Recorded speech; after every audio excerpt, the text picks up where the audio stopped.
Ayyana kan jirtu kun eebbisaatii kidhaa Ramoo AliExpress irraa karaa salphaa akkaataatti wantoota adda addaa orderii yookiin biyya keessa teenyee ajajuu akka dandeenyu isinitti agarsiisa. Innis jalqaba irratti Mastercardii isin barbaachisa. Mastercardii sanii booda AliExpress website yookiin application isa Play Store irraa AliExpress jettanii search gootanii argachuu ni dandeessu. Sanii booda register accountiin sababa nu barbaachisu register irratti ni goonaa jechuudha. Emailii isin gaafata. Emailii barbaadaniin emailii keessaniin sign up erga gootanii booda desktop irratti kan isinitti argisiisuuf haala salphaan akka mul'atuu fi bilbila irrattis ni danda'ama jechuudha. Application AliExpress Play Store irraa download godhachuu ni dandeessu.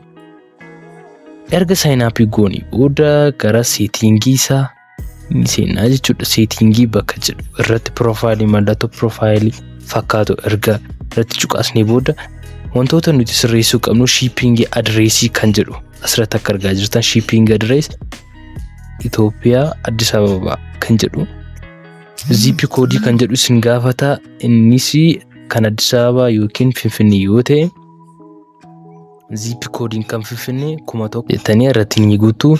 Sanii booda Ethiopia Addis Ababa bakka isin jirtan irratti ni barreessitu jechuudha. Eessatti akka karaa mana poostaa sababa dhufuuf wantooti asirraa isin orderii gootan irratti ni galmeessitu haala kanaan jechuudha setting isaa.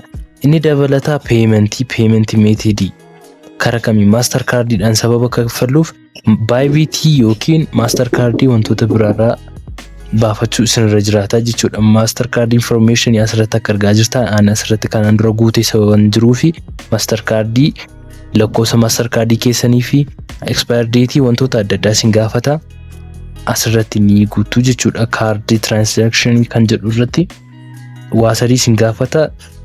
Mastercard maqaasaa fi lakkoofsa Mastercardichaa expire date isaa asirratti ni guutuu. Sanii booda orderii barbaadan gara homiitti erga deebinee booda yeroo orderii gootan wantoota isin adda baafachuu qabdan keessaa fakkeenyaaf eyeglass kana yoo ilaalle gatiin isaa asirratti akka mul'atu 0.26 shipping fee waan jedhamu qaba. Yeroo ergamu ni dabalaa jechuudha. Fakkeenyaaf asirraa yoo ilaaltan buy now yoo bituu barbaanne buy now kan jedhu irratti ni cuqaasna. Asirratti akka argaa jirtan $1.05 jechuudha gatiin eyeglass kana. Kanaafuu pay now bilbila irrattis garaagarummaa hin qabu. Haala kanaan order gochuu ni dandeessu jechuudha. Mastercard akkaataatti baafatan yookiin karaa Bybit akkaataatti Mastercard baafatan viidiyoo kanaan dura hojjedheen ture. Afaan Amaariffaatiin afaan Oromoodhaanis akkana irratti hojjedhuuf koomentii irratti naaf barreessaa. Telegiraamii keenya eebbisaa teekii joinii gochuudhaan wantoota isin fayyadu teknooloojii wajjin wal qabatee achirraa argachuu ni dandeessu. Gaaffiif yaada yoo qabaatanis koomentii irratti nuuf barreessaa. Haala kanaan AliExpress biyyuma keessa teenyee orderii wantoota baay'ee ajaa'ibsiisaa wantoota baay'ee eyeglassii $1 sa'aatii $1 bituu ni dandeessu. Welcome deal wantoota jedhamu ofirraa qaba.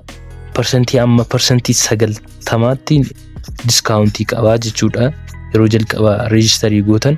Kanaafuu AliExpress itti fayyadama. Haala kanaan namoonni baay'een sababa hin barreeffin viidiyoo kana hojjechuuf viidiyoo dabalataa kan hojjedhuuf immoo koomentii irratti naaf barreessaa. Galatooma.